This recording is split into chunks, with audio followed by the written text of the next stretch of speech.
कुंभ का मेला लगा, सब ऋषि मुनि आ रहे हैं, स्नान कर रहे हैं तीर्थराज प्रयाग में, अक्षय वट को स्पर्श करके प्रसन्न हो जाते हैं। कुछ ब्रह्म चर्चा होती है श्री भरद्वाज जी की कुटिया पर, इसके बाद सब प्रस्थान करते हैं। पर जब श्री याज्ञवल्क्य जी आए तो उनको भरद्वाज जी जाने नहीं दी, रोक ली।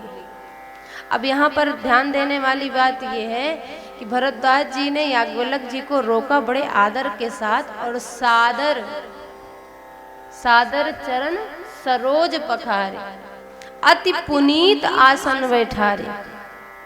अति पुनीत आसन, ध्यान रखिएगा, कभी संत महापुरुष घर में पधारे, गुरुजन पधारे, तो उनके बैठने के लिए आसन पुनीत होना चाहिए, पवित्र आसन होना चाहिए। जिस आसन को आप स्वयं प्रयोग कर चुके हैं, उस आसन को कभी भी संतों को, महापुरुषों को बैठने के लिए, उसका प्रयोग करने के लिए ना दें, क्योंकि इससे आपका पुण्य नष्ट होगा, संतों का मन विक्षिप्त होगा, विक्षेप पड़ेगा उनके भजन में, तो यही आपके पुण्य को नाश करने का कारण बन जाएगा।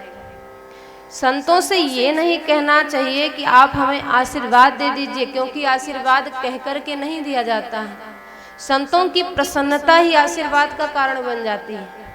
वे खुश हो गए, आप कुछ ऐसा कर्म कीजिए कि वे प्रसन्न हो जाए, बस उनकी प्रसन्नता ही आशीर्वाद है।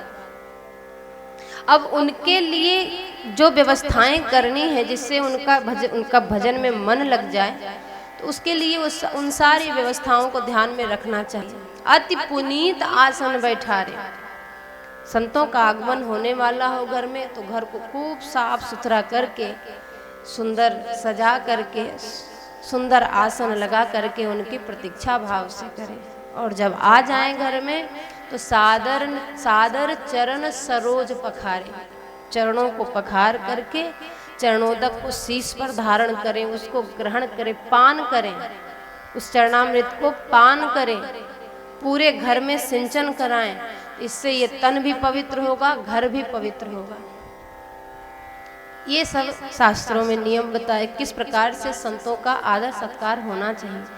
यद्यपि श्री भरद्वाज जी महाराज बड़े श्रेष्ठ मुनिवर हैं, संत हैं स्वयं, परंतु एक दूसरे संत का स्वागत कैसे करना चाहिए, उनका सम्मान कैसे होना चाहिए, इसको भली प्रकार से निभाते हैं और मान